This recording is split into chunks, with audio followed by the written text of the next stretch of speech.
And another thing is also locking it down to where the Phoenix Suns couldn't even go for those rebounds, secure those rebounds, which were very important. And we saw how many second chance points were missed from the Phoenix Suns. No, you're absolutely right. And that's, I think there were two things that really happened. And one was they pressured Chris Paul completely up and down the court, right? From the time the ball came in bounds, Chris Paul had someone in his face. So that's. I will say that I'm a little bit worried for the Phoenix Suns.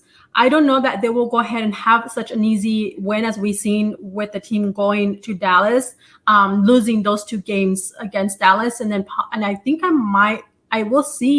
we will see a game 7. I don't want to see a game 7. We know how those games are, but for the Phoenix Suns, that scares me to death, Sean. They say the playoffs never get interesting until someone loses on their home court. And right now they're both holding serve. Devin Booker hasn't played for almost 2 weeks, give or take a few days. So going in here, Devin Booker is not going to be full on Devin Booker. I know he's going to want to be, but is he really going to be that? Probably not. So the other thing, which was with last night's victory for the Phoenix Suns, was the game plan, that strategy that Monty Williams introduced, which was Bismack Biyombo and Aaron Holiday. Go ahead and bringing them off the bench and go ahead and making that rotation between DeAndre and JaVale McGee, including Bismack Biyombo in there. And then also throwing a little bit, Jay Crowder into the paint. So that having those combinations, which is something I had mentioned, and I believe that he should have done that from the beginning of the series and even before the playoffs.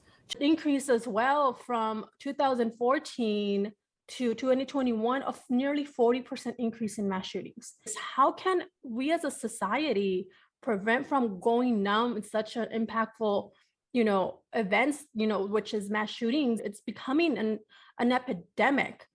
And this should not be happening anywhere in the world. And the United States is the only country that experiences mass shooting at such a high level.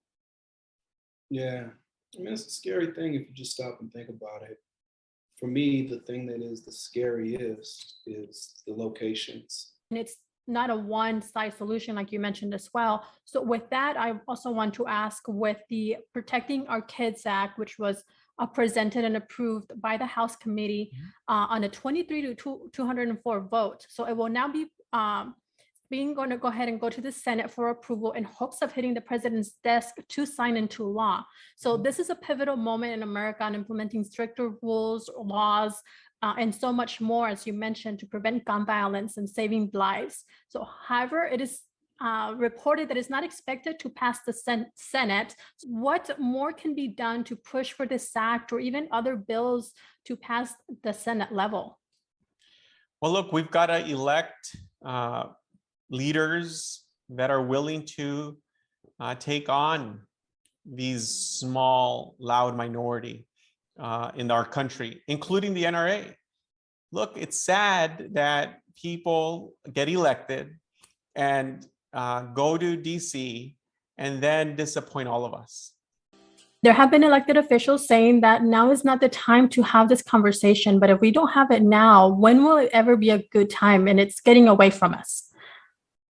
Yeah, no, I think that's really a cop-out for not having this conversation. So this is the time to talk about it. Now is the time. Yesterday was a time. Tomorrow is going to be the time too. With such being a divided issue, how can we as a society, as citizens and public servants, come to find a common ground? The first thing is to understand that it's really not a divided issue.